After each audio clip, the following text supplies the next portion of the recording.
Oh, so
Maleifua mai Samoa, Maleifua ngalelei au Setalia.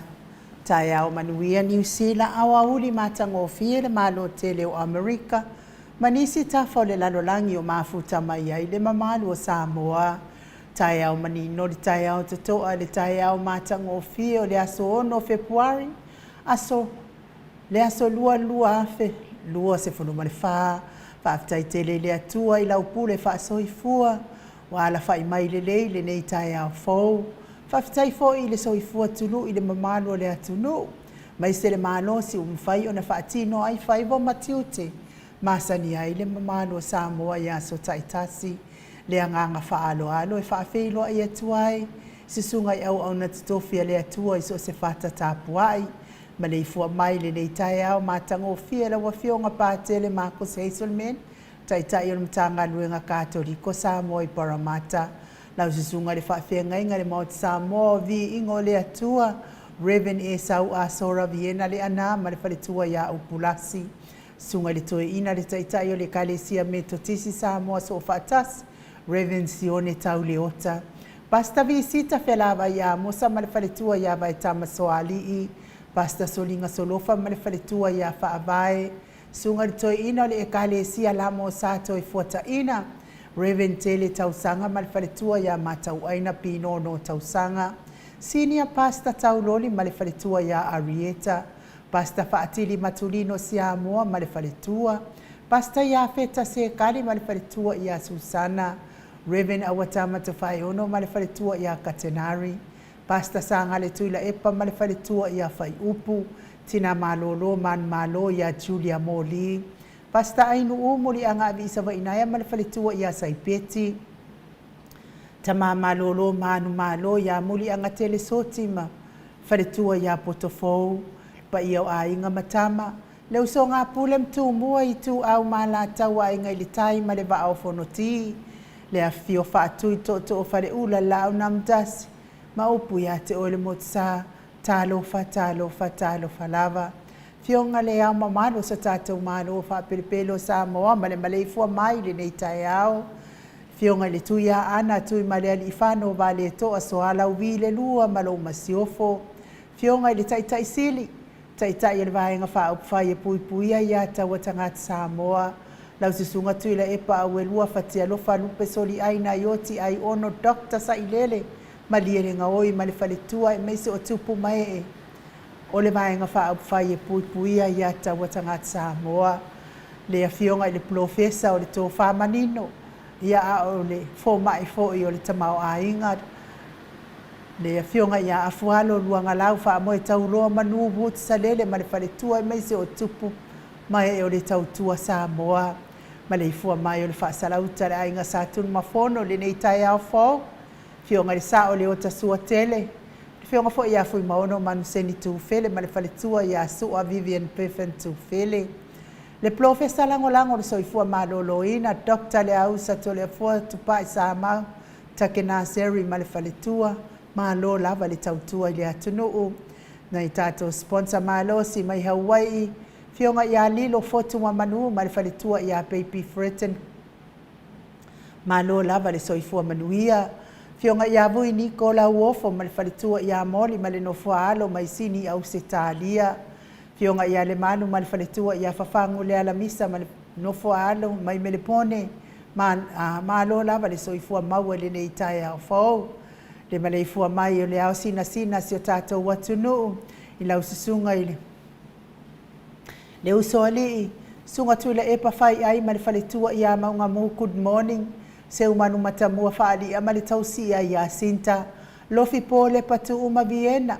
Na nai whaumui nao le ana le tupufia ma le faletua ia moa nanu. Miti Edwards, Ailini tipa ropeti ta lo fatelesia sekola siti katoo. Au lele matapula se umalo fereti funga so vale whaalava au. Tio inu ese Paula Peng, Selina Aling na Hill, Elisabetta Marcelin. Good morning Maria Agiao, Sinale Burton, Tuala Maria Blacklow. Pepe si itia epa ngalua fisau foi e se tatamala. Maluloto matangi vila wano tupa itaala. Malo lava le tatalo ya te otou matua tina matua o tatou pokala menei. Tai fo lango malo sila fionga tai sili. Maasili ifiti fulisia inu etele ili faaso tau mamatau. Nga fopula salua tele moas ma le tausi a Susana. Tamamatua ya tapua i le fauma pepa. Susunga ya to alima pope ma le nofua alo good morning to alima. Sunga ya Felice tautolo ma le faletua ma le nofua alo. Lau fili aro na fai ngafa ma le faletua fa manuia le atua e pisi nisi o le ne yaso. Papoli i Paulo Ioane ma le tausi a Kenese. Moe malo tani elu tito ma lua timu. Fale tangoa i Farani Swan ma fea o taito. Pupu i fatu e lia tau ili ma Filipina. Malo lava le soifua maua le musu ngā Uta Brown ma le tausi a Tina. Lolo matau ama pauli ului ma le faletua ia ngā fosefulu good morning. Pali i tele moangu tuti a puna olo tango ma le faletua. Whaanaya upo le vavawai i ma whaamalu. Mati malanga o maa. Se iuli ali ilango lango fati alofa povi ma se iuli ali ma se iuli fale ula fati alofa. Sai pele kome ma ano fale good morning. Tuala tau uma le lua ale sio mulpola. Silia la e o kene ma le fale tua ia le Lovi Burtis good morning.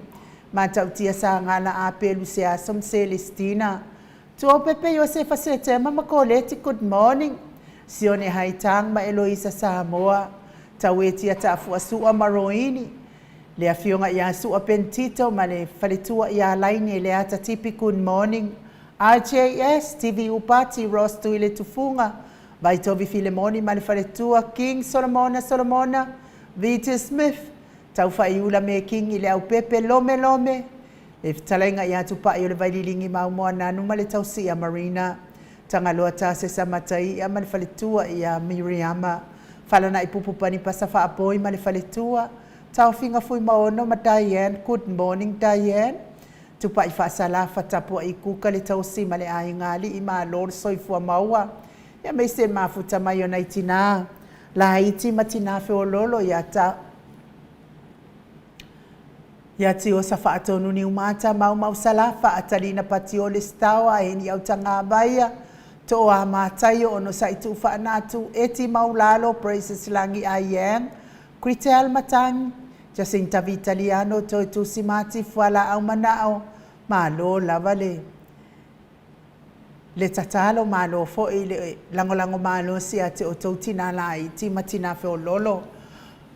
Malo lava le soifua manuia Petonia Salele, Veni Kuva ma Anita Siliva. Le wii ma peta salue fina umoni mulipola mose Maria Ulai. Fono i moana langa aia pele sauma good morning. Sunga ya kolisi leota ma le faletua. To e sulusulu ngā tawa mati elive ma whaaumu. Lusi pa utalo se walunga ma maliu mai. Tawa fesili amitua na i malisi. Na mula ulu e sera liu whau matiu malu malaya. Peretiso moe vao, good morning, fale ali o tu mua vili anau. Le vave ma Monica Pale Smith. Waina afuwai whaavava vau afa Malau Brown. Sunga ya vaya ma Janet Lang sui, good morning. Whanaya tia savalinga ma le faletua. A mata whawhai a Vito Iosefo ma le faletua. Moto sa ngale toi tu ma Anastasia. tupuola anau ma Perenise fanua fo turo maulalo talo fa pitone la unu na ile vao tele wepi masita piwiva fionga ya tui fasina broken tau vao hido good morning mes fo ile uso ya mapuni tau vao lo fi posi amo ape ilua ma Rosita matafeo Ramota Hilton fa muina po wesi tangi lima Madania ulungia vai luanga se upule ma lo lava le soifua maua ni umale kaume balo ia pasui muri vai male tausi va lai Felice Ioane male ainga ya mesel tapo inga le kalesia Katoliko Samoa Ruti Hill i lau Lio boli tufunga male tausi ya natia good morning liuliunga tali to file taulangi Ropeti Stewart tole afoa malominga ono fia na uma mana ia male fionga ya sula Daisy male no fualo me se foi tapua ingar sao ya tau manu pepe sopo ta fea mali itonga tuki male fale tua ya peka paka tonga tuki ma lor soifua maua nei tai au fo sa maule atinga ngayono soli tamali itimani sa maule tausi male aingali i good morning ma lo lava le soifua manuia ya mesel mafuta mai lungo le apio folinga ya Melania ai ono moala good morning vea foi ina tala muti fa tai foi le mafuta mai lo fitu lona ia manuia lo waso fa pe foi sina lei Burton Loretta manutoifo Stevie u party good morning Stevie foi la fionga ya tu fa sina broken tau hido fa tai fa felo ai mai Sili velia Nelly fa tai tele lava mesel faltua ya maunga mo fa manuia le atua tali ni ki fa tai pe fo Elisa pe taia tiute afe ese fa tai le malu apelu Yohane fa tai tele lava le malu apelu Yohane bi yale li pe fo beta Arona fa tai beta mafuta mai fa tai fo fa felo ai mai tiki TK Molipola fa tai tele manuia fo ilo waso pe fo itipa akiao ia fa manuia le atua Lucia Kavesi Sanele fa tai tele Williper Smith manuia lo waso fa tai mo fa manuanga fa pe fo ile fa le tua ia fa au mutali elive fa tai fa felo ai mai mes fo tamama tua le tamama lolo manu malo ya muli anga tele soti ia fa tai lo fa felo ia tu ila wo fionga NU inga noal tau sala le maut Samoa vi ingo le tua fa tai lo fa fo ile tapau fa sina le fionga ile tole fo fa pe fo ile sunga ya Mike fa talo fa fo mo le paia ma le mamalu Samoa i so se vaenga o le lalolangi o lo fa fonga mai ai e me se lava le au fa fonga tapuai ale maut Samoa vi ingo le atua fa talo fa toa fionga le tai sili ona po Dr. Tuila e pasai lele maliele ngaoi I may celebrate fa violate RPP forever in our heart.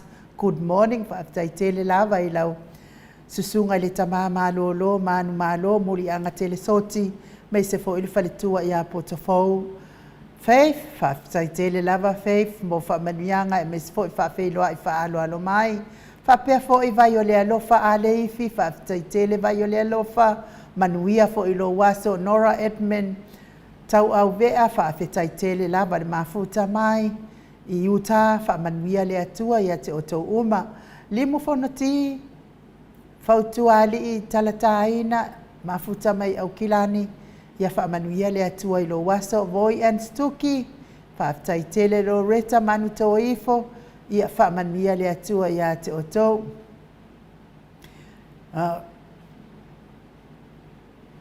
Angela Masoe mafuta mai Melpone ia fa manuia atu le atua I lo waso fa pe fo ia viane aveau sua fo fa tai mo fa felo ai mai nei tai au fo vana kalauta tio le au pepe ia fa tai tele lava mafuta mai fa pe fo il faltua ia laine le atatipi fa tai mo fa felo ai mai ile nei tai au matango fie ma puni tau vao fa tai tele lava mafuta mai pe fo ia Filomena Mulipola ia manuia lava lo waso mau salafa manuia fo nei aso faafetai le ua fioga le faletua ia masauni kauke oi o kilangi o le aso 2 ma le fia sei koe kilo le aso 2 ma le ono a perila le wa mai ai le tusi walaulia an maut Samoa vi ingo le atua ia ka koukou ke o uma. Whapea fo ia James H. Bernard, whaaftai Lisi Petaia, whaaftai Tele Lava Lisi, whaaftai Mafuta mai Mafa ana ia vi ia le atua le nei tae au, pea fo i evi le maota Sione Solomona, ia whaaftai Tele Lava le Mafuta mai. Johnson, Falefatu, whaaftai Tele Lava le Mafuta mai, lau a fionga mamalu, manuia fo i lo waso, pea fo i a pete au waa Caroline, ia wha manuia fo i le atua, pea fo i Hansen Nora, ia whaaftai Tele Lava le Mafuta mai, pasui mi kahat, ui kalu whaisi oke. Ia, oi, pei lava o lea fionga ia mai mata, ia whaatalo whaatu, lau fionga mai mata, i nei fo i tae au matango fie, ia sorry whapea uia o leli lai kiki lea, ia ai whaatai lava le mafuta mai, lau fionga mai mata, mo le atu fo i alo whaanga i le whaltua ma le ainga alii, ia me se stata au ainga o mai whale apuna, pesi tuala whaatai to o amatai o nonu pusa loa, whaaftai Tele Lava le mafuta mai a te o tau, pea fo'i a Jonathan, awali itia whaaftai mafuta mai viane, ave au suafoa, ia malo lava le mafuta mai nei tai au, manuia fo'i lo waso, o Singfred and Colette Janky whaaftai Tele Lava, whaamanuia atu fo i le atua le nei aso. Ia o le a tātou woi se vi inga o le atua, tau te pepe se whaatasi ai le nei tae au, mātango fie. Ia whaasoro solo pea le tātou pokalame, e pei ona masani ai aso taitasi Mike.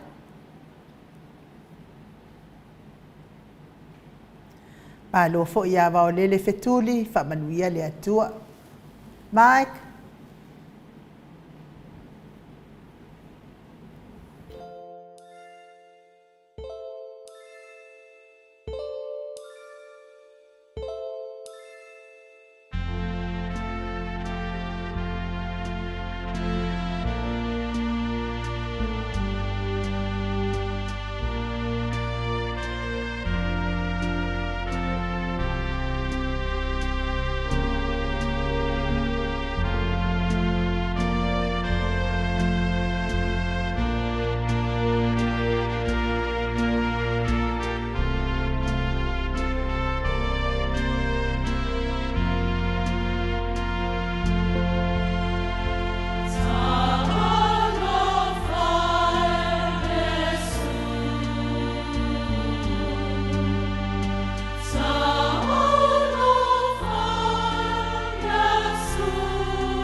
Wasifunu male fami nute uate ai nei le tu lai fitu isini au setania.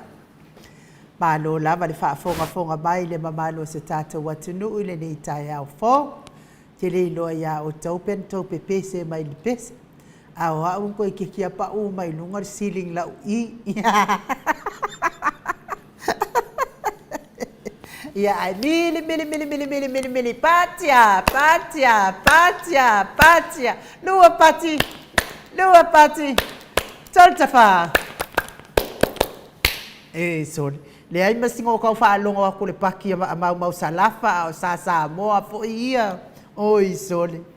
Ya o le tai o le paki a mata mai lava ana nafi pati.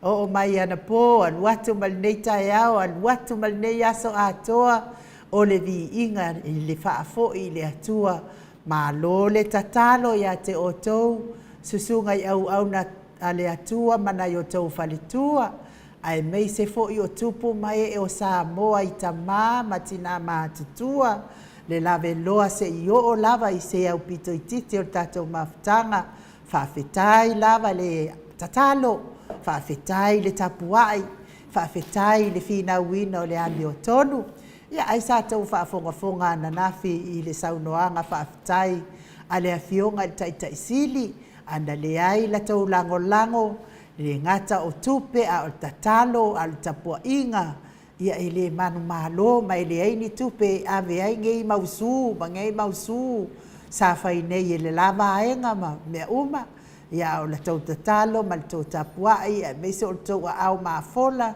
e ala i le seleni ia na o tau whaafofonga iai i le whaiunga i le aso ananafi ia o le tūlanga la lea o ta fia ia ma pese fia ai kalo fai a Yesu talo fai a Yesu le finangalo Yesu a o le ia fio le langi ia o tau fea lo fani ale mele tula i mai ale kau mafai la ve su ese mea e le hanga ai le fio ngal taitaisili te mo ia le hero ai pe la le fio ngal taitaisili le e su mai ai ngei io o le o si vai nga fo isia e le to mana o e ala atu le fio ngal taitaisili i le fono ia le ala o mati la tila le matanga le mati la tila mai le matanga o le tatou fofonga fetalai Ia o te tari tonu e le o le manaonga le o le fofonga whetalai. Lea lava sa wha oso e la uli. Ia o lea la ua wale tau wale ai la uli a tau wale ai fuala ngā fionga. Ia talu le tu to tasi o ia mawhaila ni wha masinonga tonu. Ia o le mea kongo lea o le sau o la moka i kai ia le lo ia. Ia ui lea, ia o ngā mea tupu e toi fuata ina ai ma tu lava ia lapata inga ia ma fautuanga faile leila o ngā nuenga a wāli tau le leia o la oe no fua inga ia ai ui lea whaaftai lea tua whaa lea fo ua toi mālo lea fionga tai sili ma le vaenga whaai le HRPP ia lea tua o le tātou pati na le tai au ona o lea lofa o lea tua na te le tu la fua ina lava le mea moni e moni lava e mālosi le moni ai le mālosi le ia le fili wana mai le matonga fiti o le fili a le kama o le maua ia o se ke le fo i o le ngei sala longo inga ua kakau fo i onga ka ai ia whala o le fofonga whetalai ia wa le o wakuma le lua afe le sala ua tongi sala mai ia le whaamasilonga apili ia o le tala atu nā ma le leo le nā ia mō tātou le nei tai au.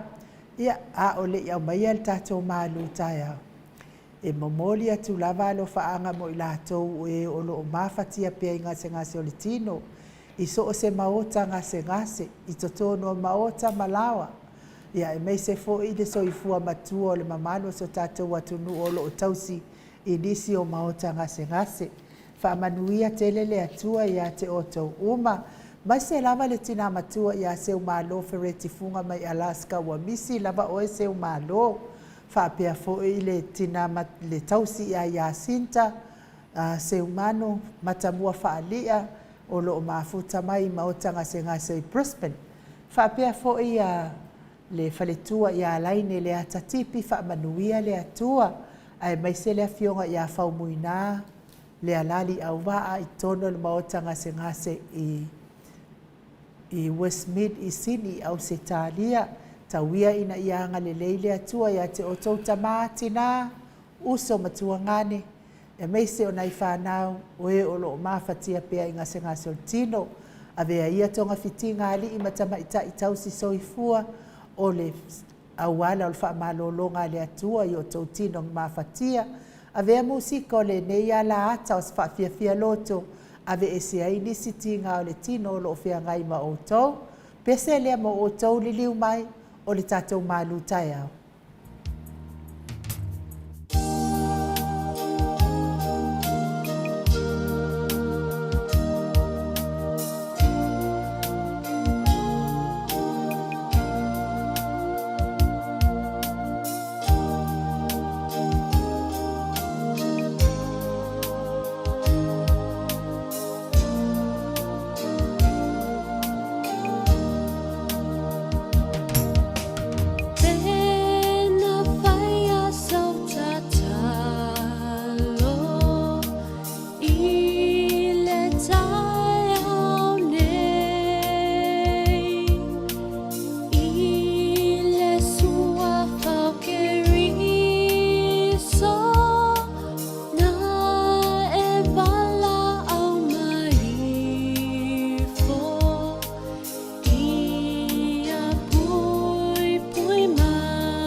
Toi luas fulu ma le ono minute o Natale o le tulai baluisini au se talia.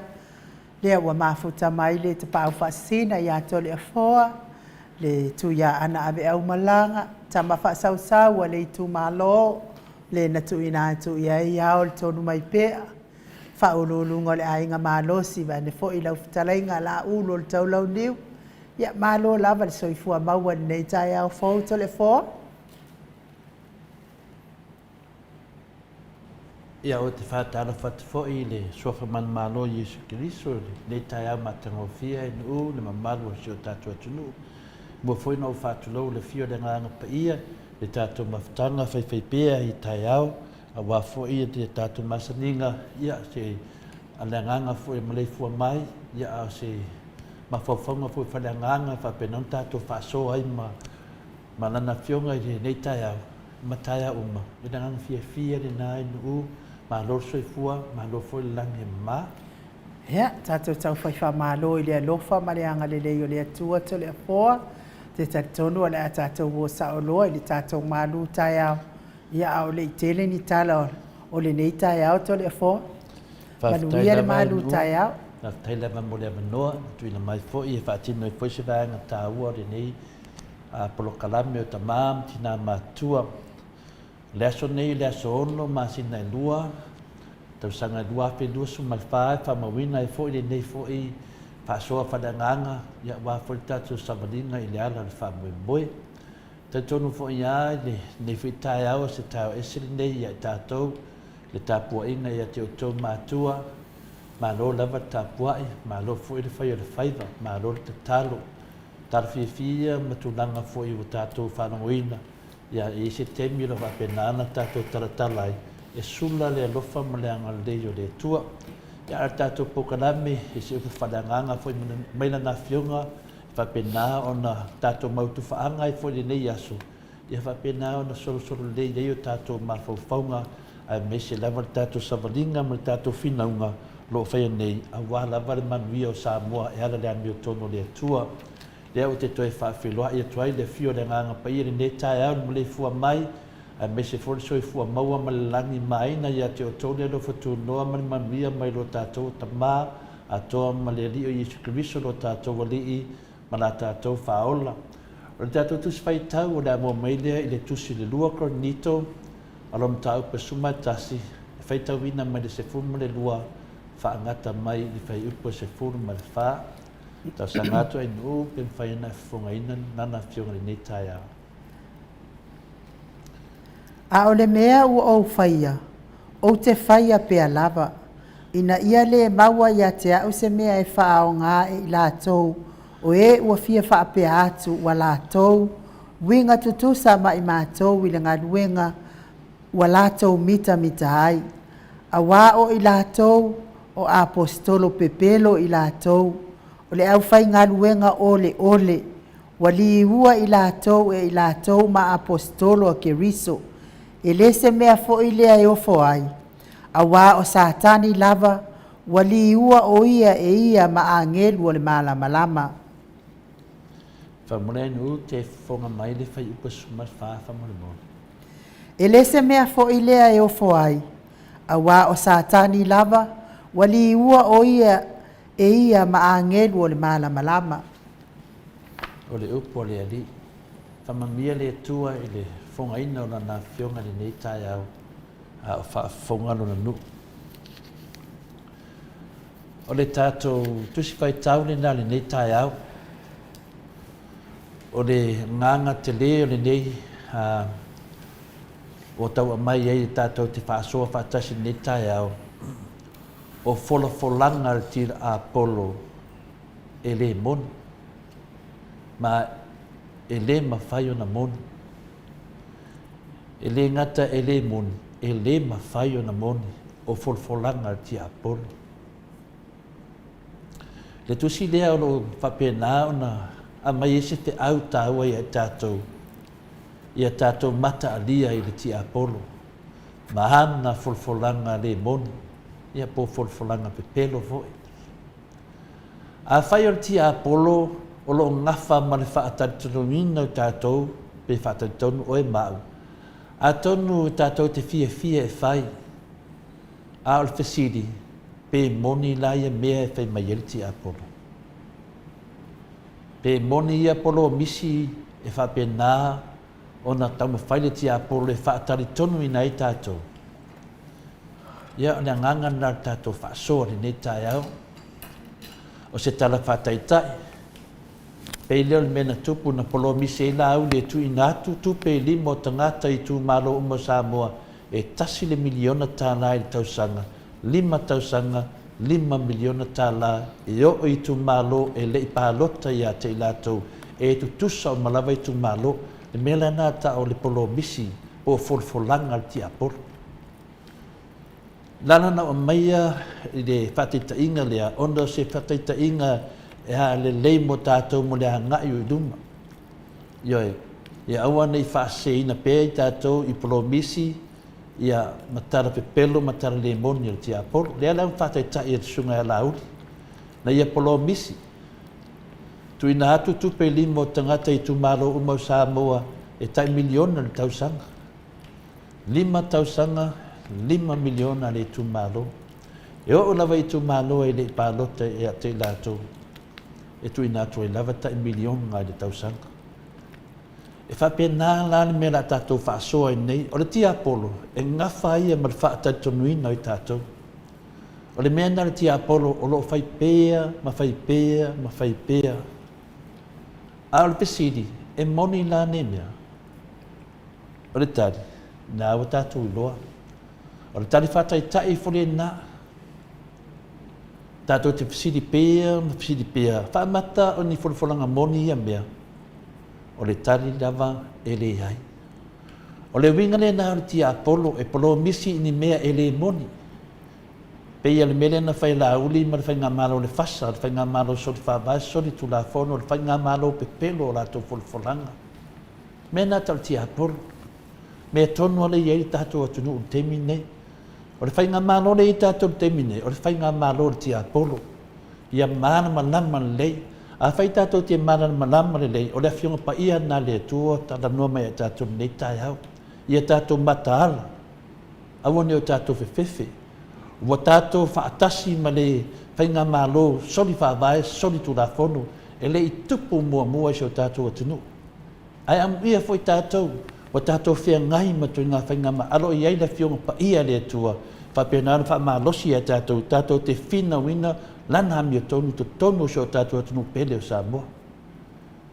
Le se a whaina nā mea, a leo tātou mana malama pēa, ma tātou whai tau le whionga pa ia le tua, o lo tau mai e tātou, wha malosi au, ma tātou loto tele, o lo tātou whea ngai, ma se whai ngā malo, o lo iei tangata, e ofu mai ni ofu mā moe, ama tua luko whi ai. Lea iei tātou temi nei.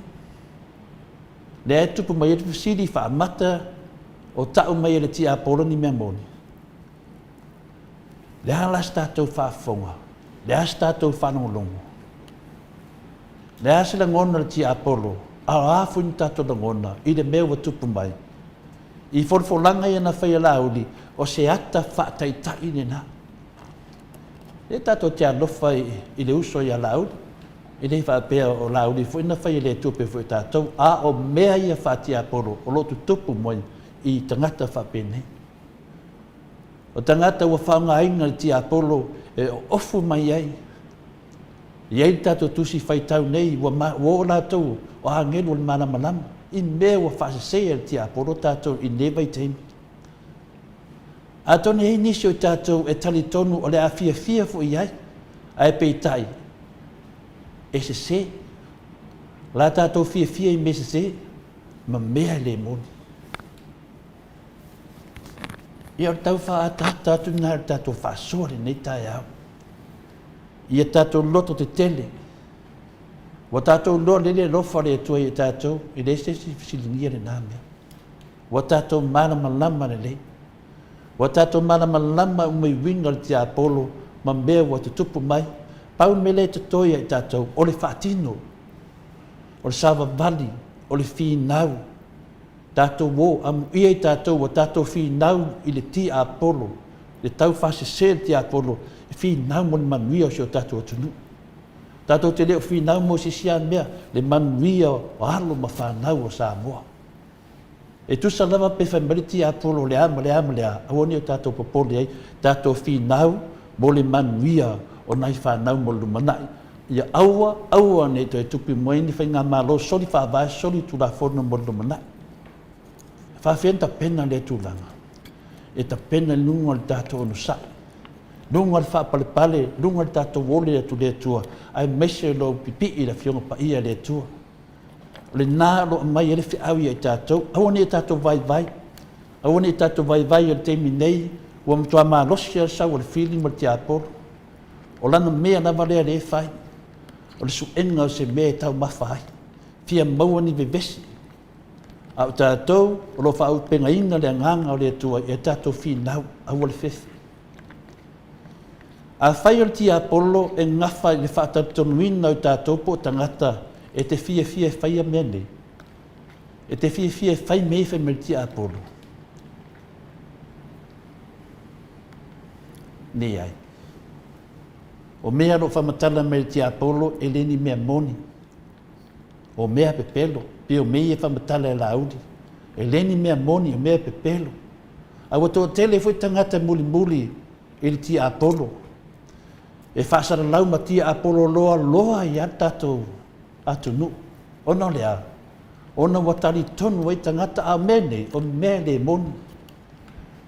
Le ai, o mea e le mautinoa. Manatua na lapatai mai Yesu, tasi le mea te tau on tātou manatua, na lapatai mai Yesu, a pepelo o ia, e tautala o ia i nana lavanga ngana, a wā o le pepelo lava ia, ma le tamā o le pepelo. E ta tātou whaasoa i mua fo i, le tusi leo Ioane e vārurun whai pua whaasu mai wha. O manino ai pea saunuanga Yesu, ma ana lapta inga ia i tātou, o le pepelo ma le tamā o le pepelo. Leo tātou loa. Wa tātou maramlama o la uli o le tamā o le pepelo. E tu sa o hawhionga pa ia le tua i le tāau ma le tāau. Te ofo foi. Tati ofo pēr tātou le maramalama. I e tātou maramalama ma tātou whinau. Aona e tātou whinau pungisa. I e tātou whinau ma le maramalama. Wa uma a wala ti apolo e whaleanga, whaati ngā, whaaso e sā. Au wale popole iai. Tātou wā ngā i rumba, i e susulu pēle mana malama o le atua. Ia awane i mawhai e le tia apolo, o na whaatautunuina le toa tele o tangata si o tātou atunu. O ai ātua aina e tātou whānau. O ai ātua aina e tātou mātua. O ai ātua aina e rumana i o si o tātou atunu. Whai me moni. Whai me moni o rau sao lea, mo le atunu. O lo fina wina ia sava bali uma tangata uma i le tula fono. Sava bali lalo le whaavai na whaina e tātou mātua whaavai le tua Samoa. Awa nei whaavai nungo ni manatu tangata, tai pe o la uli ma le vaenga le whasa. Wa utaua pere suafa la uli e whai ma whataita inga ia i tātou te sava bali i le ala o le whamoe moe o le langi lea. Le ala le nā e tāua e tere le tātou whaasoa, ma le tātou whamanatu tai a uma tātou o tangata o le atua e le whewhewhe. Na o le atua tātou te mata tāwai, e mai ai ai tātou le mea e whapenao no tātou tāwai ma le whili ma le tia apolo. Leo tātou wawa ai, ia tāwita, tara whataitai, e watu e saulo o futau ia tāwi, me tāwita le haitu hatu te le masani ai. Masani ai tāwita sia na mata. Whapena fui tātou. Tau le mai a funi o futau mani me whapena e tātou e pui ai le tātou taua ma te aporo le ai o lau loto. Ma lau winga whaaria e te whinau le me tonu. Wa lavare nā mātā e te whinau ai. E tusa lava pe whoringa mai o lo tau mai e le te aporo le mea moni e le ai. Ona na o le pau lava lea le sini e li liu ese i tātou e te atu le tua. Ma mai lei atu o tātou whinangalo i tātou malie, ma tātou whiawhia atu ti ai tātou ese me le tua. Pau anan mea te aporo le whainei. O le pepelo. Ta tonu le se so tātou e le o tue manam laman me lo o tupu si o tātou atunu pele o Samoa. I le pepelo o la uli le whainei. O le pepelo o le taitai fono o le vanga whauwhai o le whasa. Ha whahin dai sio tatu atu nu uma whainga le tia apolo. Ma nei a fōringa le tia apolo mana mai lei. Pe tato te mana tua le whaasosonga le no o ia Yesu. E ma whai un tato whai tau le tusi a mātai o e wha aro no mata upu lun whai upu mua wha ngata masu tasi. O lo ta atia ai whaasosonga no o i tato li whaolo Yesu. O i lātou umata i tō tasi na fōringa mai e tala whengai ma tua whaososoina. E na pau lavalo lātou whaamomuenga o le liliu ese leo Yesu mai fufuanga le tua morono soifuanga. O mea umana le ei temi nei. O whaososonga uma tamu whai liliu ese Yesu mai fufuanga le tua. Papena fo i tātou. Pau me mana o le tia apolo i liliu ese i tātou ma whaaleanga si o tātou atunu. Nana leanga na mea le tātou whinaunga. Ai o mai le tia apolo mari liu. Tamu whai li liu mai lato upu so malie. Whaase e le tātou atunu. Pelongia le tātou atunu. O le tātou atunu e whai tupu. Tupu mahe e le tātou atunu. O lau whai tō wha. Ai sa le tia apolo whawalea tātou. E whawhena tupu le nā mea i so tātou atunu. Le atunu e whai o lato pāpā.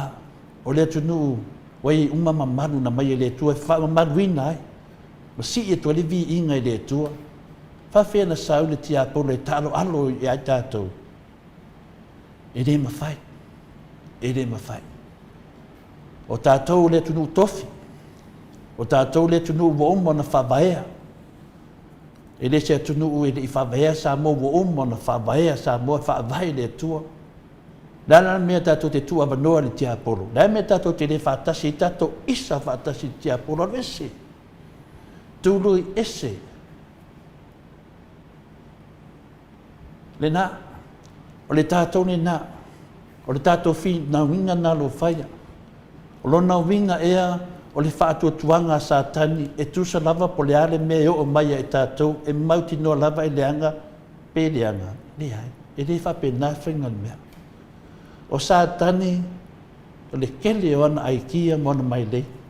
E le whape a ka ro sa kangi o whape leo leo leanga. E leanga le pau na aikia sa kangi. O nisi teimina te whaonga ina upu moni. E kami mai upu moni. E whase sea i tātou. Pei peia folfolanga ina whai e la auli.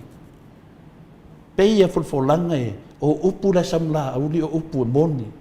A o mea nei tua e pepelo e whase sea i tātou. O le winga na satani. E le whapena o me leanga e sau satani a mai. E sau satani e ofu mai mea māneia. Ofu mai satani upu moni. A e whase sea i tātou. Mai lei mei nei mo lewa ngafa ma tātou. Mo lewa na taun tātou pepese. Whapene mo lewa na kifa satani. Mo lewa na vesi satani pe anta tātou ngaru lue whatasi. Tātou ngaru lue i re leiso tātou atunu. Teimi e whao ngā i e satani mo upu. O upu moni e whao ngā e satani e whase se tātou. O ana wholofolanga. Mana mea uma e whai. O mea o fofongia i a satani. O lea, o lea. Whai ngō fie i al tali ma tātou whinaunga. Ai ona o wholofolanga e le moni lava. Ua lapatai mai le fionga pa ia le atua ia i tātou i le nei yaso. Ua wha fōlinga satani o ia o se angelu o le mana malama. O le whiau le nā mo tātou le tātou tuswhai tau le lua koronito. Ronam tau pasu matasi o whai pasu mai wha. Ua fōlinga o satani lava ia o se angelu o le mana malama. E rau tātou wa ai e. Ua tātou wa ai fōlinga o le tangata o lo teita ia le tātou atunu. Anu fa mele fionga pa ia le tua. E le mawhai o na se. La fionga pa ia le tua lo fa penan fa manatu mei tātou. Ua fōlinga o satani o ia o se angelu o le mana malama. E wana le laki talitonu manato tala noa mai. E tala noa mai o le whaatua tua i le tua Samoa. Fōlinga le nā o satani.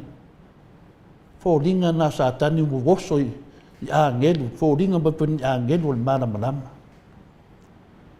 Talitonu o le kilia ia ma le mana malama o le whiau. whamanama ia tātou. Ia vea mausini le whanongolongo i le tua, masa ili no na whinangano pa ia i me uma. E ino sa tani ia te oe, aia lofa le atua ia te oe, awane i ngalo lea mea. Ta ulo sa tani e ino a upu lato te whaonganga, o upu mai pe o fōlinga ni a ngelu, o upu e moni, a o mea lo tu mai tua, e le moni. O sa tani e le alofa ia te oe, a o le atua e alofa ia te oe, o le pina le alofa le atua ia te oe, na toe a mai lavano na halo, e maliu lunga sa tauru, e lave ai oe mao. Tātou o tangata kesiano, i tātou mana malama le lei, tālo whai le atua. Tālo whai a Yesu Keliso, marona maliu, a wā oe mao, walan mele o tupu.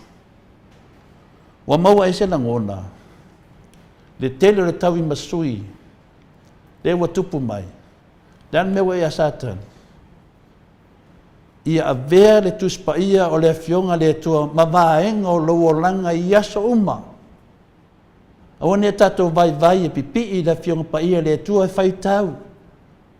A fai sa le masani e fa masani. E te lua fea ngai e ma le tua. Le tele mea lofa o lo fea tu mai le tua ia i tato, e ala lana afionga pa ia le tua, te lua tara noa e ma ia. Tele sosoane mai le tua i tato, ia tato malama ati di ate ia, o fia tu ina mai ana sosoane mo i tato. E whaanga ma o i tato ilana upu moni, ma sosoane i ate oe e whaide mea sao.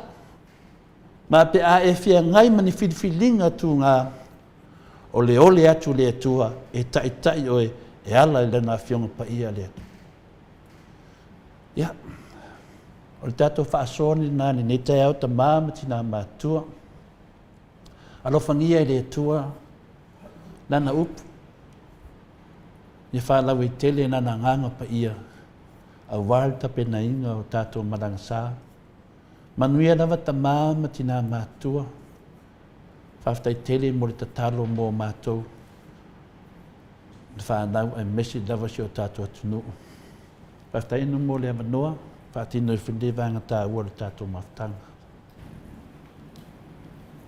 Malo, whaftai tele lava tole a fua, mo le malu tae ao, ta pena ina wa fo whaafonga mai ane mamano le atunu, ta wiene i anga leile atua, whaamanuia pea i lo so i fua tole a fua, ma wal malo si a wal ta pena ina o le malu tae ao, wal whaafonga mai o tātou atunu pele.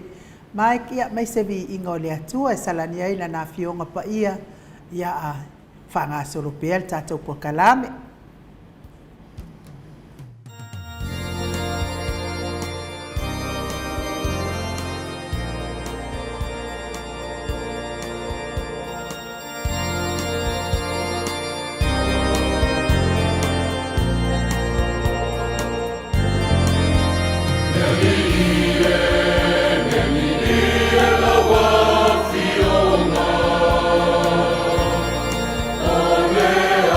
Feel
Lua minute ua te ai nei le tu lai balu I sini au se talia o musika matangofie mai le au fai pese bangiang. O fai pese e whakasa mai bangiang I pe ono tau sila sila ma mai moa mai ai ia le atua whaaftai fo I mo la tau o whaaftai mai tatou malu tai au se lava fo ile sunga I le tama malolo malo tala al tuspa ia sili le malo si o le atua mai le finangalo le tama malolo malo ia muli anga telesoti tala al tuspa ia sili le malo si o le atua I totonu ia I tatou I le o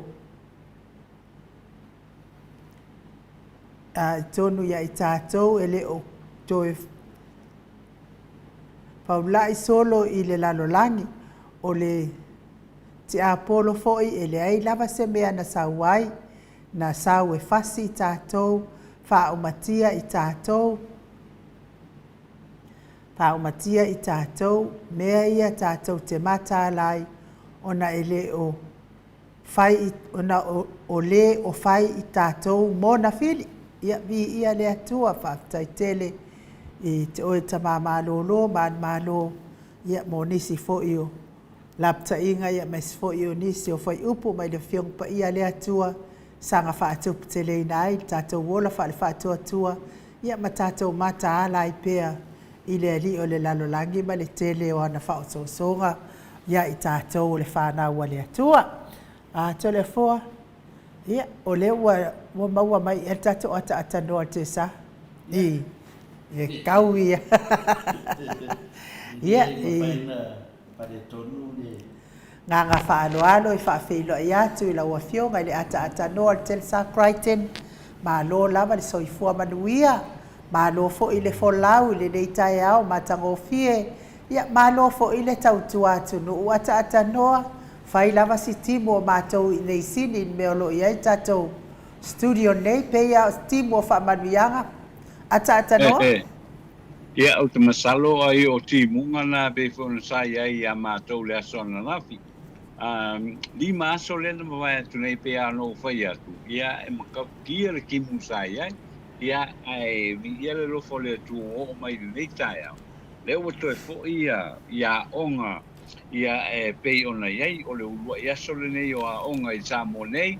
Mo le to tele o whana witi ia sautu po e oho I le I mako ka mai ki ia mako whaalongo ko le laile ke o le ongo I le tai au ia o la ua vesi solo e anga I le onga ia almena e vi ai le tua whaftai o la ua toyo ia o toyo ia onga wa e a onga ia I le nei fo ia so e pe ona iei e vi ai la ia le alofa male anga le leio o le atua ai no uma tole po ia malola le soifua ma le langi e mamai nei foi vaenga o le tai au ia I le ala usu I whiau mga luenga pe ona iei le tātou tunu ia mātou te whataro whatu I dua fionga ia mese ia le sunga ia mai ia ai le ngata I lea o le tāpua inga le tātou tunu I so se tafa e fia o le nei la lorangi ia malo le soifua ma le langi e mamai nei tai au tātou te vi ai ia le alofa o le atua malonanga le lei wa I me foi ia le nei aso I le a foi le tātou tunu whatalo whatu I ta māma tina mātutua ia e le ngata I leo tupu mai ia o le tua matausi le saoao ia malosi o le tātou tunu mai Samoa nei ia mātou te whatalo whatu I le nei vaenga o le tai au ia le ngata po I lea ia o le pa ia maulunga o le tātou I la tau lo iai le vasengo le autustusia le tātou polkalame le moto Samoa vi inga o le atua mātou te whātalo whātu I lunga I upenga te whailangi le nei fo la tai au fo ia manuia ia alofa fo I le atua wa le nei aso I le ala whai mai ia malo le soifua I le tātou tunu malo ai no ma tole fo ia mo le tātou prokalame le nei fo I tai au Ia, tātou tau whai whamālo i lea lofa ma le anga lelei o lea tua ata noa. Ia ua mana ia fo'i i lea o ngana i tamaiti le. Tau a mata fo'i nei vai aso ia a ua timu mai fo'i mātou. Ia vai aso lea tia nei lo na stofi na a matai a o ngā tamaiti. Ia te asi atu lai o le mātou. Ia ele o a onga ia lau watali. Wakton, o lala mea wa ele alo lao. Wai ke reiro ingai a maka ngei a soka a maka ia kai ao. O le alua kunga fo ia lea whaku a koe manoro ape a uma fo ingi kausa. Oi kai kele lau excuse. Ia lea tua ata noa ma tai fo i pe. Sili atu pe na a fio anafi i oi le whamasironga e whatatali le whai unga o le apili a stoi ina ma le a fio ngai le li whai pule o le le ale le pule. Hai le itali mai ia matal tal no ma le fio ngā to le fo ia ni mo se ava no a wo teimi o le vesi o le nei teimi nei le tato tunu la o fio ngā e nu. I a te loa le i tatele i o le tūlanga nai nu. Ia le tūlanga le nā lo whātari mai ei ta māma tina mātua o seo tātua tunu. Me se fo le tāpua inga whai pēr, le tāpua inga le whepōro la tō whaia le patita oto a wā fōio o alo i tātou le whinawinga o le amiotono le tua. Lea sa tai mua i fōi le whionga le tatei sili. Ia me se fōi le superhero o tātou pokalame. Ia le whatalenga ia lara le pule. Pela le tūlanga le nā le fōi o te manatu i o lawa ta ape lunga o penga ta whailangi. Tua fōi ai nuua toa tele lavo i lātou ele toi oi lunga ia mea. Ono le lātou tato nunga o lo tele ei o lo tele le ngasu lo whapenana whasala wai. Ia peta iane. Ia o le fōi ua te loa lama nai whanungo longo mai. Ta tusi mai fōi le si fōi a tamai a tiak netai au. E fia maua lava se tala po e po wa mai se tala ma le whamsinonga po e fio mai le fionga le teitei sili nei mo le tūlanga ia te le itari la ia masalo whanongongo mai si tamalea ono le fia iloa lava tangata o le tūlanga o iai le ungo le whamsinonga tūlanga la wei nei ia teita ia ainu a o mai lo teimi whape nei e le asisi mea e te mawhau iai ata tanoa mai nu te mawhau lava i le atua mamori le whaptai ta fia usuina le pese fuina le iwa sumalua le whakasa pawhetai i le atua le nata tau tupu ai i na wā na lo whafua ia teita tau mane ia pepe se ia pepe se alelu ia whawhetai ia pepe se ia pepe se alelu ia whawhetai lava ia vi inga lea lea tua. Tātou te mawhauwhau ai i lona anga le lei i seo tātou atunu o Samoa. O le olo whapena lava na i ai lava lona whaamalmalunga ai mese lava ma tā uputu ngā whapenei e mafua mei lunga o tātou taitai. Se whinaunga lea sa iai tātou i le teimi da tasi ai le tātou atunu i whai ngā malo le HRPP, ma le whai ngā malo le whasa, o le whapenana sainia se pepa, e ei se tātou malirienga, o le a wha e vese uma me nei ma le tātou atunu, ai a ngā ilo i luma i whai le tātou malo. Ia, o le nā mea ma tautia, lea lena na whea ngai ma tātou, lea waru le tolu tausanga, o whea ngai am e tātou i le nei lava mala, papala. Ia le aso la ananafi, na mai e le whai unga. Ma te lore na whai unga te whatu saina le sā mala, lea na fola mai e le awhiunga i le minsta o whare mai. Toi lava le pa o le sa mala. Ana nafi la, ta maama tina matua, na pa o le sa mala, o le pusa maliu, o le apili, o le fionga o le fonga fetalai, ma le lato fai ngā malo le fasa, ma le lato pale mia. Le lau tātou loa i, wa whaatino ele pa o le sa mala. O ana nafi foi, o le ngata na pa o le sa mala, ia awa tu i tu i e lo le pusa, o le pusa maliu, o le pusa lea, wa tanu foi lalo. E leto e mai e lunga, o le ana pusa, o le pusa o le taui masui, ma le talepehina o le tātou whaavai. Wa tasi i le fionga te sili ma tamai tai pale mia, o le a sengi se malienga, a harmony agreement, o se whiangaina o le while mu, ai a ngai luma le atunu. Ai peita iane, o e toi so solo mai fole ti Apollo, mana mai lei, ia ma toi whaale au ngaina, ai ave ai le whionga te sili, ma le superhero tato paklame ia le ala, toi ave le whamsinunga tato palemene, ia por tato kapeneta foi. Na uma leo le unga mua mua, o na mai foi leo le tali le unga mua mua, mai le tua.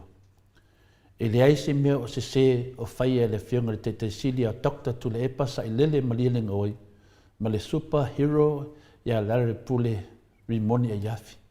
Ai peita iane, o tu e tama whai fo i le ti Apollo.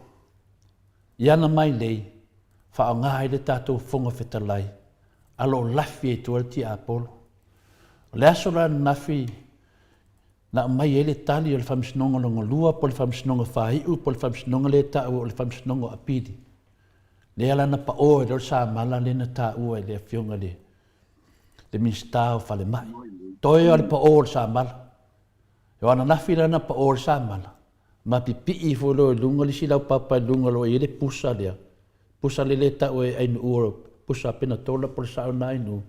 Tu ui folo lalo le pusa na, le a lau whare lau wasi. Ma mai loa. O le unga ana le whamsinonga, le la whamatala mai ata tanoa, ia le aso tai au, te loe fio ma te siri, whamatala i sona langona, ia musona foi, whaasoa, a waleanga i luma.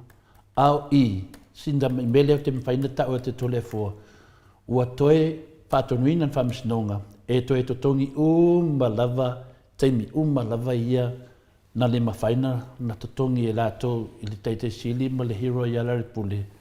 Ia wanda nafi la, ia le wa ato ai tino wa atau sili la so nafi. Wa iai furi se sala tupe mo le fionga le whongwhetalai, tā lofo tātou whongwhetalai. Wa o wātu ne sala tupe, i le sala tupe i to tono o le palemene, e lua whetā la. Te le iloa la, si i whaman matidi, whawinganga, ia atonu wa o wātu nongo winga, i lau tantonunga, o le taunto e nofo o le whongwhetalai tonu o le tūlanga lo iai. Ona o le tūlanga lava lea, o le apiri loa saf. Mela lea, te tali tonu lava. Ia, tato patipati anu. Tata noa te sa, e io no le vai te lo wata patipati mai pea. Ata no fe wari e lo wata. Ia, o le tala nā ta māma tina mātua. O le nema le te kau kilo a kui, ai ai no. O le loko pe waru anga ia.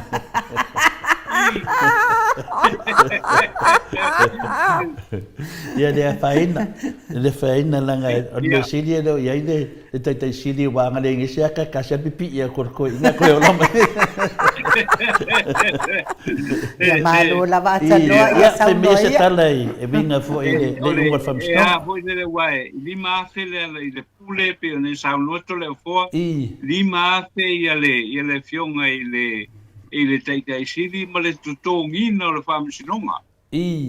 Ma le kokongina o le whamsinonga piri ma le whamsinonga, hoi le maulunga le tātou o tunu. Ia manisi tau hoi le e a hoi e fesilia ia i le skala o whamsinonga.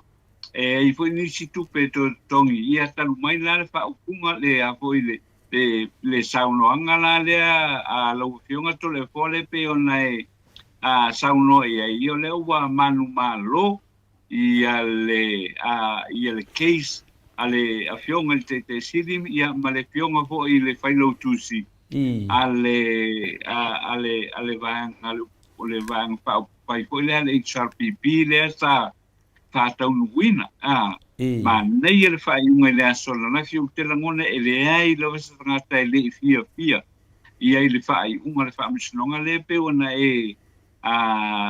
tala no ai le tai au le nei ma tango fia ia le fai unga mai o le sao fo le na o le mea lava la sa tau na ia alanga o tula fono Samoa ia ia le right of appeal ia i fai unga fa pene ia le mea lava na le sa fa tali ia le totele le tatou tunu tole foa ona ia oile i ave taxis ho ia na nafi se matua i pia umai le asona na ona wa mai le fai unga ile HRPP wa te lo tasi la le vaenga ho ile le ave la tu lango ile toi fo i mai le HRPP wa le famatalanga to le fo la tala noie le famatalanga ho ile wa maki kiva le atunu ai se me o foi ia le malo a foi fa tau mo fia ia le soi le tau matau le soi fuanga le uanga wa ia nei le tatou tunu le teimi le ai sa no pe lo fionga to le fo pe una amatami ai ia pe o le tulanga na ia e le sisi mea pa wa me fia fa do ngoi ta mamatina o le malo mo fa ina ia le ko ia masisia me ko o fia ku dungo mena ai la vai ili tulanga ne langa ia tau da vai a fufu se le ni o me te tongi ia no ngovinga na talo fai le fong fetalai ia wa te le lo po le fa winga le fa salanga le ia tia wa ia wa over tu nunga se sala e dunga e finale le dua fetala ia wa ka ai fala yo le la no fa tu mena le ngai mo ka lu ele meyer kuku ai fa kukupa e la fa per la to e se palmene e se fam sinonga e se ye sao ele e ngai ele si ngai ia ai tu oti dava le tu ia le lavo mai le fam sinonga o le fam sinonga ia e ngafa la vala to mo tu la fono Oe, atanoa, o te tatonu o wanga wa a fo ia le hero, na te whauluina se tangi anga ia la auli, i lona te e whai unga o le whamasinonga, tu sai mana la fonga ia na la fo i tonu o le palemene, a tu ui upu sasao, e le i sale kakau onga e awai le fono. E tatuilea la wa langa tatau ia lea le pule ia ona ia whaulu se tangi e makwai avea ia whasea ia on manatu e o ia na o ia i loa fola pero tu nanga le tam fai tu ai finale le ia ai no ata tano te sa fa fonga le maru le le wata tu loa uma ia le mena na e whanangolango lava i le awhiunga fo i le te sili e mese fo i le whiunga ia le hero tato maftanga ia le whiunga ia lare pule. Tato te mawhawhau pēr ma tato tu atu pēr iai me whapene e le whai ngō fie. Talwai ono le amio tonu o le atua e te tau anu whatau nu. A tonu fo i wa tele teimi e mawai le whiunga le te sili le tūlanga whinale o le whamangano. O le tasina isu te le lo whengai ma ono le tele o te mima te na i lava ma le whiunga le te sili tūlanga lea. O le mau le whiunga le te sili ia tato mau le whamangano. O lana nā mau e tosi teimia ma te wheto ai e lunga pia ma tatala noa fo i awa fo i am tā upu ma whamarumumi leo tunu. E te leo te imi o te ratu lava au i la mio tono le atua. E whio mai lava le te sili i loto whamangaro. O mea ia te tele ia e lua lo tāti tia mai. A mea fo ia lo kami ere ki a polo te tanoa te sa. E kami ere ki a polo i mea te tele ia e lua o le whamangalo. Ma lea mio tono le atua. Ia le mea lea e ngata ila i to le fo. O le nganga ia to le fo ia. O le whai o le mea mio tono. O le al mea mio tono. O le whaasa o le tātou whaavai.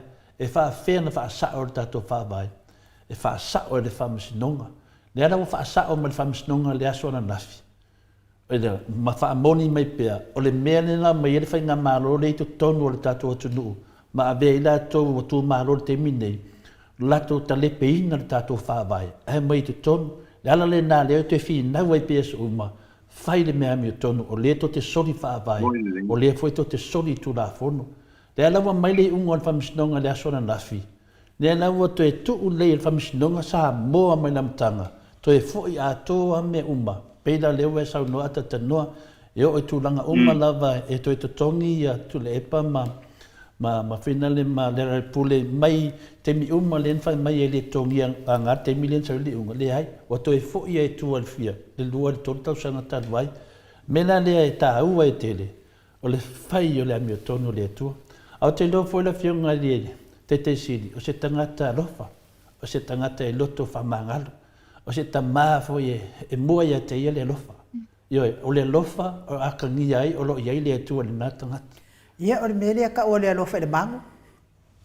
Pero tu ngā alofa inu o le mele te whea tuinei, e le whai ngōwhie e le whai unga. Ua soni e la uli, ia le wa atui la uli le whamsinonga i to tonu le tātou palemene, a o whaafofonga le atunu, pe umauro na mere na whai tuunu na lima lungo le tuspa ia, ma tau tō lungo le atua. E le wo ume, matua i onga an saunoanga na whai, sa le ta tau no lua no nofo i nei. Ale me sili ai atanoa ona le fea. E tu fasa o loto lava ele fonga fetalai la uli e fai ana saunoanga se i usi. Ai tau tali e tu loa le vai nga fai ele HRPP. Ia ele au mai e se avano le me le pizza sili lava fainta ma le fea e te tau lava natali. E te tau ana tali la ia la auli. Ia oi la auli na te fua o aina ele fono usuale. Ale atunu o le whaafonga tupu mai o le atunu. Tamā matina mātua.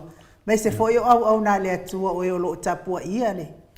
Ne whai maila le pule le superhero nafi. Le tato tana ngala sa. Ele ni misa ia mea, ele ni pisa ia mea. A le mea le tau whātāua ina. O le mo winga le whaaloalo i le whamsinonga. Ai whaatinu te tonu le tātou palemene. Le sau no ai no, ai le se mer fonga fetalai o fai ai. Le fina le ia sana tala na fai na pau me na fai na sau nanga mulimuri. La meta to te pole ai de wa mai le unga whamsinonga wa pa or sa mala i le puso al fonga fetalai. La wa lafi lauti. Alo pa or sa mala i tato fonga fetalai. Sa o lele. La wa ka pa or sa mala ka ko fa akari ai. Yo bang di sila sa malale ka whaakari ai. Ia mo kwa ke lea no sa malanga. Langa lewa o mga fola mai le fionga miskao o. Toi al pa or sa mala. Toi al pa or sa mala. O de sa mala. Toi al senginga. Malo. O sa mala la le whaatali ai atata no matole a fo. Sa mala fo ile le whao ngai au whai mōli e ka ile mika e ola ile mika ia ma.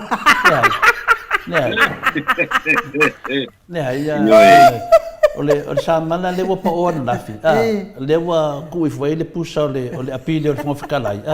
Lewa ku le pusa mali ole apili, ele se pusa mali ole fonfikalai, ole pusa mali ole apili. Lewa ku foi dalo o malanga pa o sa mala. Ko e pa wale si mene fa me ele miska so fo. Ko e ole sai ninga. No winga la, le da ka ku fa akari ke mi e se ngel pepa. E o ese le mal pa ninga se ko ya. Se ko ya kule tu to me tanga te fa ta to malo. Peila mele fe tu fe na le atata no manuale mo wala vandoa. Ile tu danga le watari mai le famis nonga. E o le muta foi le o finanga. Ele ese me la to e koso to e finanga. Wa uma. O mai lo e fa ta to malo. Yo o le tato wa tunu te minde. Wa nau la tato wa tunu. Fa halu tato malo. Al fa lave. Le a tu ya la uli. Le fai la vai la uli. Anga le usi al whaafonga o le mamalu o le palimene ia mese fo ia nei sui al fast. Fai to tasi la uli o na mawhauwhaunga mauna saunuanga i tonu le palimene. Whai mai o te le tali ina. O te le tali winga matua ia atui lava ia Samoa. O le wha mai o Samoa. Longa winga makua kau mai la uli makua ia le kalia inga ar kakua kungu umar wha vai. Sava vali uma tātou lalo le whaavai, o ai e fia maloi fia, o ai e fia kupu, o ai e fia masiofo, o ai lava fia pelengise, e sava vali uma lalo le whaavai. Ale sauanga na uli le whai konga le pale menge. O ke le ka lia inga lea, le ka lia inga ia kule epa i lea, i le kula fonga. Wa a koi i le whamsinonga. O le whamsinonga e pui a le whaavai o Samoa. Le ala wa kari le whamsinonga. O a sauanga i whengei. I le ai ma se upo al whonga whekalaini. Whakua whai le upo al whonga whekalaini ngā umma. La menga le ka o fia mai le keiminga. Ka ofi whakari. Alala i lalo. Le ai ma se mea. Le ala le kari le wa sau. Sau a pā kongu wala sa mara le pusa. Ya na wa maliu le pusa. Kai le foi le pusa dinga fai e dise dinga fai langa fale hoki. No wa maliu, ya le pusa nga. E tapora le pusa. Ya la ko vai le lapo ale pusa. Ya, mai po iskanga lapo ai ko konga ko ro pusa dan e ka una representa ai. O le pusa nga, o le pusa o le apiti. Le ana wa ngel pusa le apiti dan wo mang pa orsa mal ko e pa wa mele sengi e o esero. Yo le ale winga le sengi, o le male lenga le al malo, o le sengi nga malele lo le al malo, o lo al kong, o mai lo e fai fa kasi le malo. Yo ave la wali i kalila ko fa msingonga. Le la ko va ai le aso lo se fulu, o le fai e foi dis fa msingonga kele le fa ka le tunu. Yo le la ke vala dia ai nga yo vo fa salauia le ai pipika le i Amerika sunga fa vetai. Ya ia mereka ko ai lau mei le New Zealand. Mereka ko ai nga oi le New Zealand sunga ya sabia. Kena ke valauia. Le o mala au atu tole foa. Ka ko wo yo le so se furu. Se mai mole tunu e se ave uma ko. Ele se me ala ya no fu o ia. O nga la ko. O la le alu alo. Timo bo. Ma le la ku le ma le ba ai me la wa. Ele se me ala ya no fu o wa o ele ke finga winga e pepelo sa.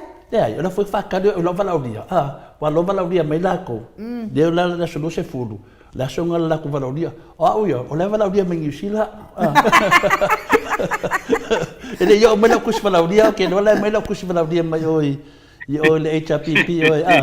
Ok lá com fa macala le vingor sa mala le ku ia le. Ya pio talan na ia final tato te mafofa vai. Ya tato mo pele lo ton sai. Iwi lava I me o malava. O la mea tono le atua. Ia manana wha mangalo. Ina Maleifua Yesu lungo de koruse. Ono lea. Ono tātou lava. Me la lea. E tā ua te lea usa noanga le fionga le teitei siri. Ia ewi e nei mea uma enu u. O le mea siri. Le o whaaria. Le mea mea tono.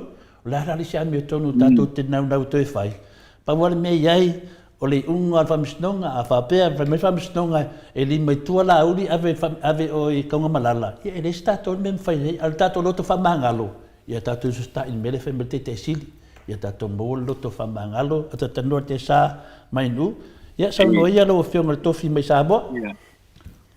Ia malole sa noa ko I le nei vaengo le tae au, lau whionga tole a wa ulia sa un kwa mo le vano ma fa I le tulanga goile o la u e lima tausanga o avea ko idea ma ponga fetalai o le moto le parmen I lo la fai tau ye wa le on la loa ma sila pia la u I tu la fono le parmen ale la wa mai amai wa luma to fo I mole I le lima tausanga ia sa sui ponga fetalai o ai la I vaenga e tau na e mana le tūlanga o le whaangai o inga o le pale mene a le tātou atu nu matu la fono o lo lima teita I ai a le pale mene a le lai fōlinga mai e makuale ai a masea o ngā foinga sui fufonga whetalai toi fufonga whetalai ai o le pale mene le ai sea o ngā le I masea o ngā wale o umatu nei e leo malama I tu la fono Wow, yo mo kwa yo fasa o le lua finanga loma mo lo sanoanga I le nei vaenga o le tae au hoile. I le fai soa o le ukule ko pare e le manga o fa ngai matangata nei o tangata o solitu la fo. ole ya wala ia mola au ele fa lo ngwa o fa pe mai ia ko ia li pharmacy e soli tu la pono ia le to lua le ale a sa wa malana maule ma fai so mai tonu le o le moto le pan mene o le tunu ai o le mesili e pe ona ia le fai unga le asona na i la wa tau mai tau wa tu ia makua ki ai mala ve fa masino ia tulanga ia le sa nana nau ia le mata upo le fionga le pongo vitalai ele o ia ma sama ko penga le wa ko solo ia umaia ia mena le fa foi ia le fionga tu le pa ma le fionga ia le to pai ia le pule il fa tau no tute tau ave e pe ko kofi mai ai e lai tu malo e le tu malo le pa ia ma le tu malo o le o pale atator ai e wa matua tala fe ngai matala fe unga le taimi o to e mai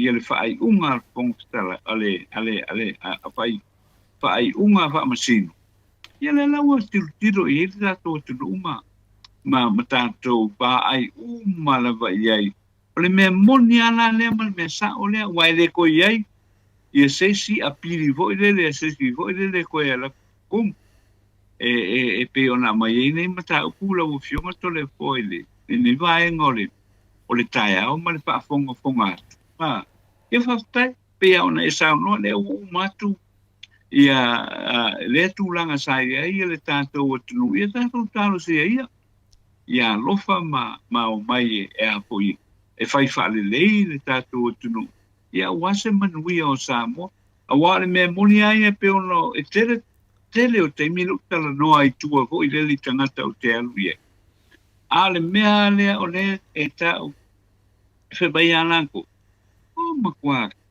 mo i kaunga kale soi puanga le wai ka ko ku ai ma ko ke va ai le ai ma se me al malo ko ai ai mal malanga i fa o mai malanga i fa malanga i fa penga wile fionga la ia le foi dis malanga le na ko ngi pe lua e vai aso na e o ai le fonta e foi la ko el bo pa ala le me fa yo le feo ai ma foi ma ole le atunu ai le o mai ma se tonu le fai ina ia manui ai ma tau ma fai ai le tau ma tau le soi puanga le o ia wal me moniana tele o tangata uma le tata o tunu te tala noa i le tau ma tau le soi puanga le o ia Samoa ai le ai ma se me al malo fai ai e lana po ne e fioma te mai te pa le mia ia ma le vaenga fa o fai ia one lai fai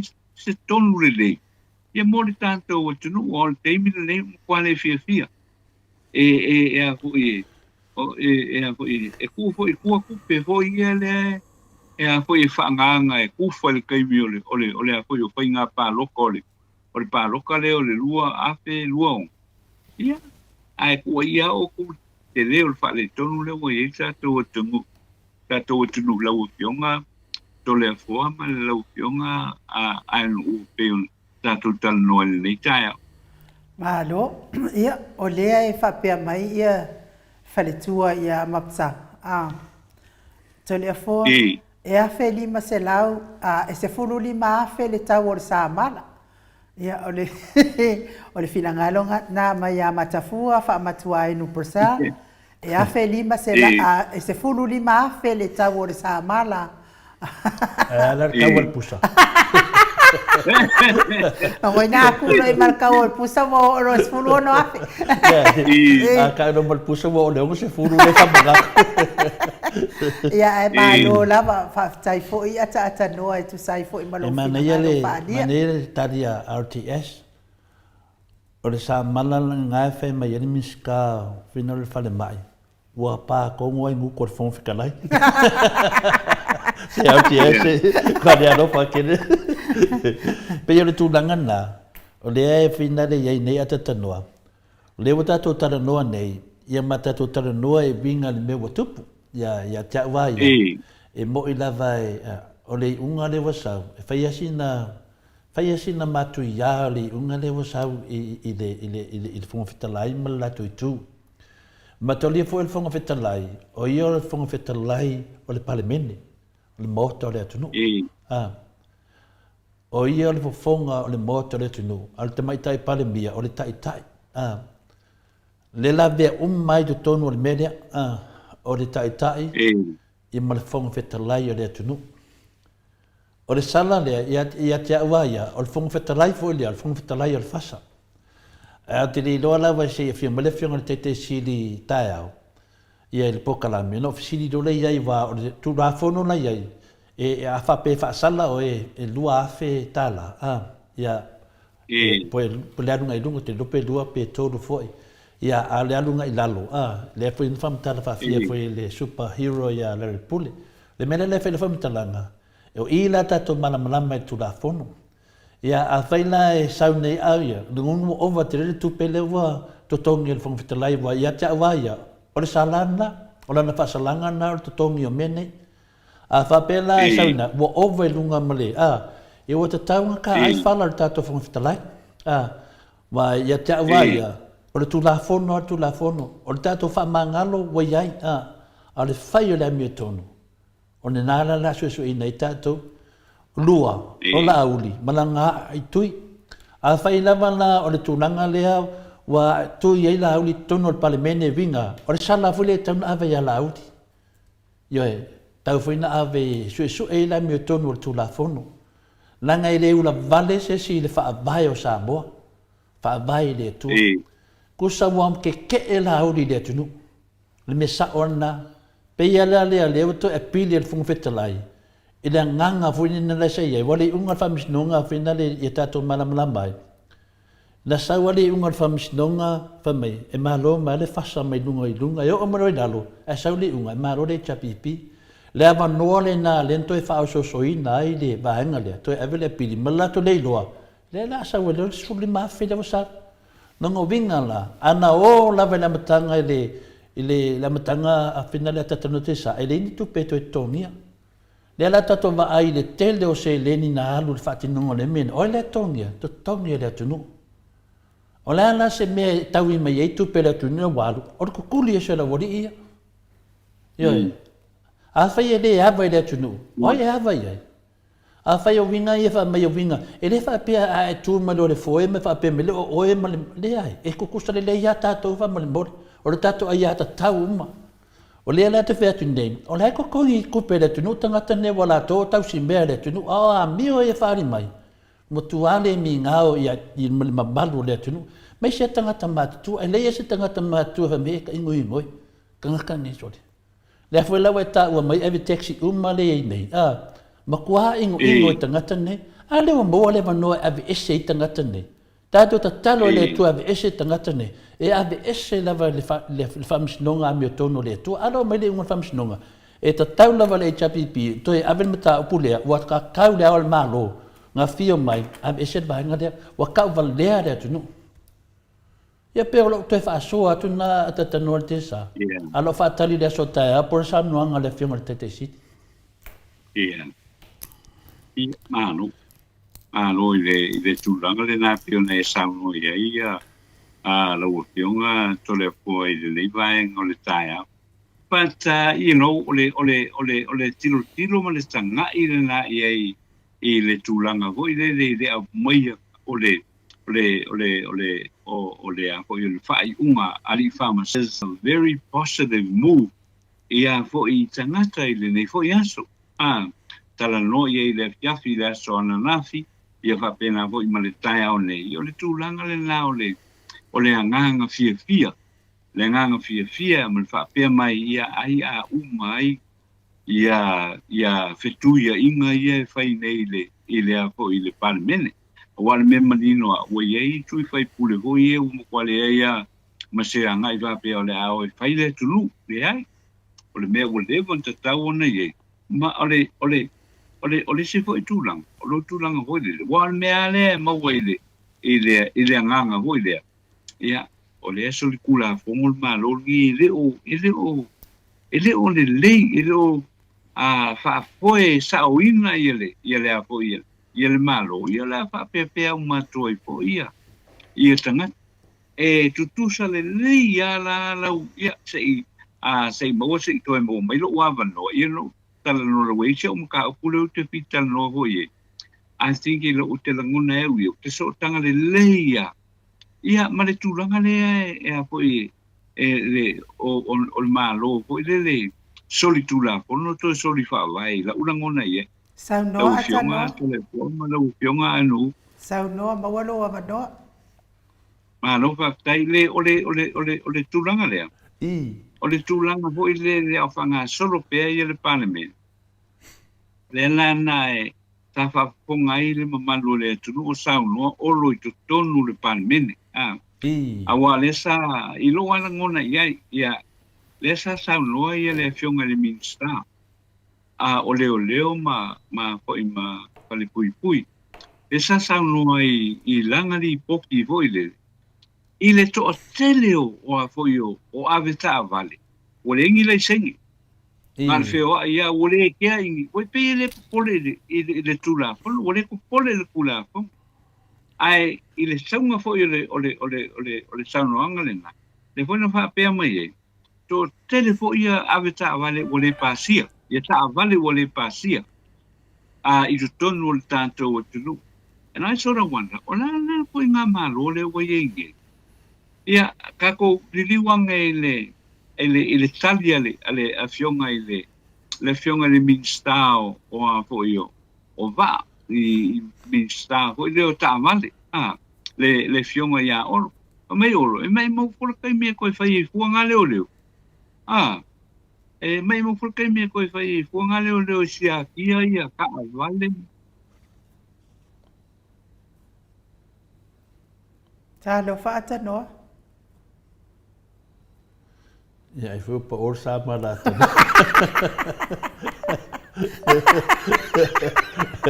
At no, lefe mai finale Samoa.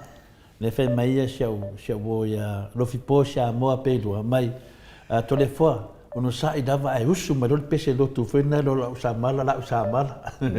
Ya lo po uton samala de lunga telefoni atano. Ya, o te doa fio, ya, o pe mo ia la atano. Ia, malo lava le mafutama on sa mai le manu so tato watunu. Ia e mana ia fo ia fina ngalo atano o lo tau fa fio fi mai ton. Ia ai mo le sila fie le mamalo so tato watunu. O le sala le se fulu li mafi. E le toto ngia la i tupe le tato watunu.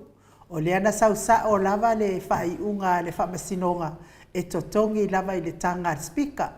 Lono winga wale anga ile imana o malo e avele faise apili na o speaker lava ia na mana o faile apili ia ai o te talitonu fo ile imana o speaker faise apili o la uli lava le na mana o faile le apili e taula na tonge e speaker mala uli le no winga avai vai ala ursala ia no winga wa kaunga o ese umala u te doa inu a fa pe finale fa pe naso manatu no vinga fuila ia ola so tu la fono fol mena tato wo le linga la sa tono le finale o le unga o le mele tu le termine ia le fa my Revelation 14 e alu le fonga fetalai e su ni ma fetala e kokongi lava e le fonga fetalai yo o mele nai tua io le vanga la wa malang kamo la udi mesili kakai fikuri la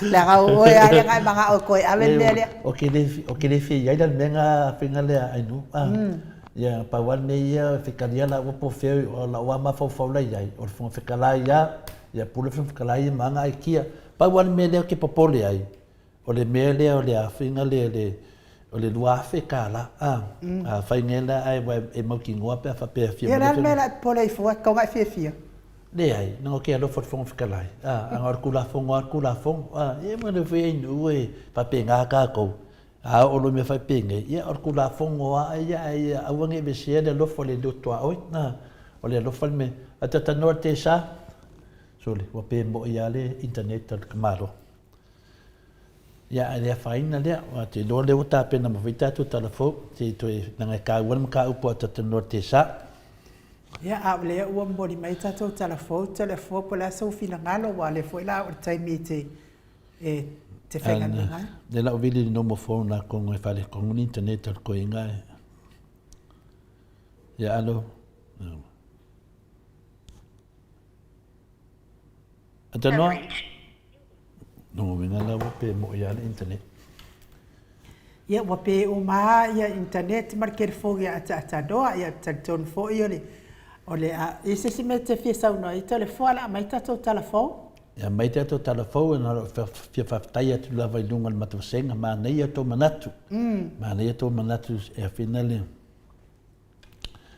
Se fai tau atu lava le komingile tasi. Ya.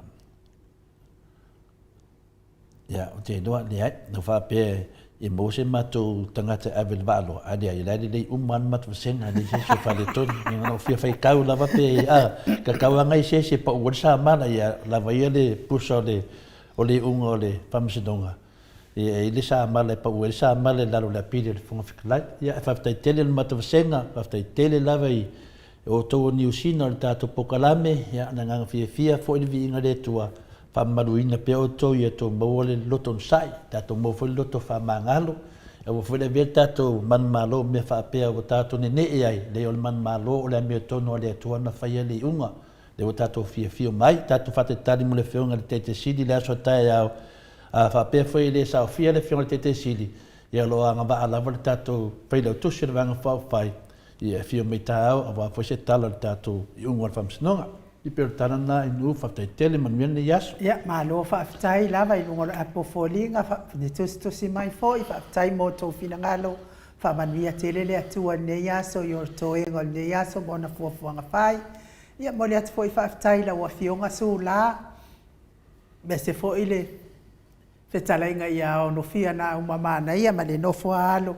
Ia le fa tu a o ofu le ile ofu mai ile la mai Hawaii I le mea sa tō tawhawai ia whaafitai tele lava le anga le lei mare manatu mai por kalamen mo te Samoa vi ingo le atua whaamanuia pia le atua I lawa fionga sula le e fitalenga ia ono fia ma le nofo alo whaafitai lava le anga le lei mai por kalamen nei whaamanuia le atua I mea u whatu mo tō e sea ona o le anga le lei ma whatu tumu ia ai le whaamatapo kalamen u le mo mele mese te o fa sino fata mala ia le finale le telenga fo ia na mla ulu fo yono e tu sai fo e malala e kale na ia le wa mai information te dota ala to fa sala wa ile le finale le fanua le ale telenga ia na mla ulu ma fa la ia fa badia le atua ia ila to e o ngalulu ele ne yaso o tono fale fai ngā ruenga pui malave ina o tau mai fai ngā tau ngā ruenga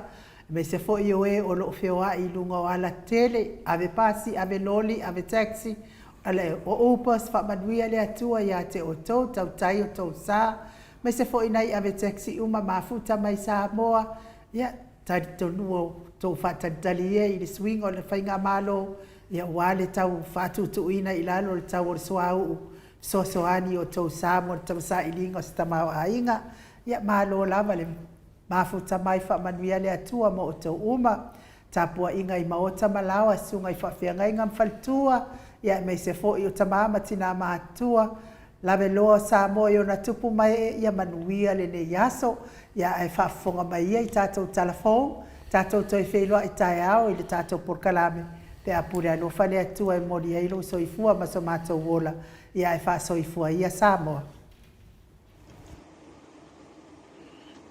Whiwhira wa to e whaatalawhatu nei fwoi vaenga le tae au o tātou telefonei mai Samoa mō le nei fwoi a solua.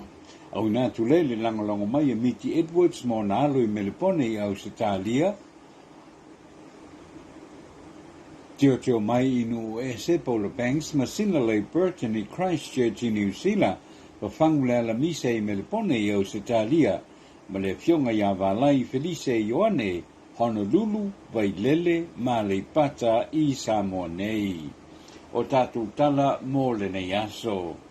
O le aso na whina o mai ai le whamsinonga o tāna sanga I le mataupu I le tangi whaasanga le whafonga whetalai.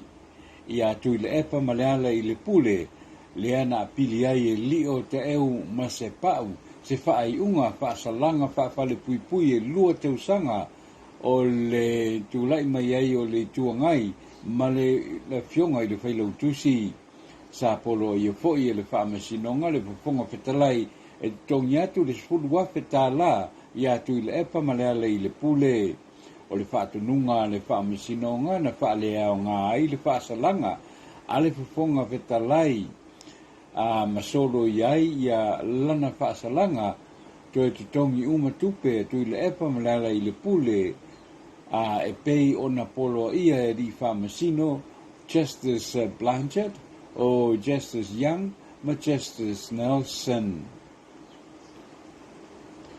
O le a ngai nei le fioanga o pia e tu i lalo le whata lea, sa fausia i le tausanga taluai mo le tu ngā waa, wha malo le lalolangi, le sa whai mai i Samoa, ma le toe wha moe moe, e toe fausia se isi whata i le alawa no whanga, ai i e saunga le mu mo tūpulanga, e tā e le ai.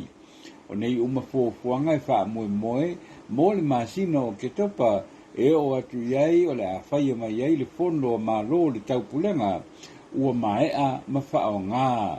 O nisi fuafuanga e wha atu waise no whanga, e wha atawai o loa tau lima, a tangata turisi, i wa ameli ia e asia so mai, ia le taulanga o pia, whaali o foi e le pulenu o pia, le sunga ia Fritz Tuia Vi, e le o iaise tupe e whaataunu wai le poloketi, ma o le asa i li pea se seleni e fausi ai ia le ano whanga. O Filipine nei le malo New Zealand le sa avea, mua malo ia Silia Samoa le fionga, ia le malu Herman Rizlavs, na te whaulu ia i se ofisa fōa le malo New Zealand, e ngafa ma le ngā ruenga, whaatuina e tā ua o le New Zealand Defender, po se tangata e tūlai, e puipuia tangata New Zealand, mai ia afianga o le tūla whono. O le afionga le malu o se vaenga o se ofisa fōu, e te ia le malo tū whaatasi, o le whainga malo e iai ia sona whaatonu o Peter Hutchinson, ma se vaenga e se fulu o ni ofisa ese mai lava, ma le whaatuina le ai tanidin e o lava i no offshore i o kilani i New Zealand. E awhi ai mo ofisa i Christchurch, Wellington, o Tauranga, Hamilton, Hawke's Bay, ma le wha i o kilani, ma le au whainga e se lau ono se fulu lo ia, e whainga luenga ai, ai whaurulu le ofisa i le afionga i ale malu. Tala whaiu, wa whamaunia mai e le fionga i le minista o leo whaualo Harry Schuster, o soli ngā tūla whono mau lungo o lo iei le teimi nei, o le tō tele lea o tangata ma tāwale, e whioai e le o laisene ina foi, o se whaalinga whaanoa lea a whaualo, i le palemene i le vai aso na tenei, na whaalia foi e whaualo, i le palemene i le vai teimi, o aso malolo, ua mawai atu, e lua ni pasi lau pasese na maua, o whioai, e le aini leisene, na saunoa le fionga ia olo fiti wa aile minsta o whela ua inga, o le lau ele, e iaise tu langa, e wha malo sia, e le aise tu langa o le a wha malo sia i fua, a wai le aise au ngā, e wha malo sia ai, ia le leise ne ina o ta vale, ma le leise ina foi, o tangata o lo whewai ia ta vale, i leo, e wha malo sia, ia le tu langa lea, o le ai o se whamalo singa o ia tu la whono, o le a te le se wha le tonu e tu la i mai ai. O tātou telefona mo le nei aso whaftai le whafonga mai, manuia lava i fufuanga le tātou tunu i le nei aso whaasoi fuaia.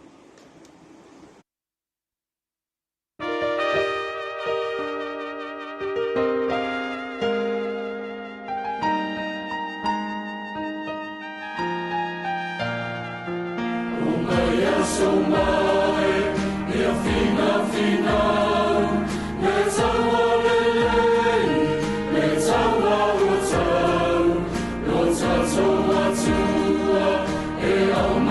so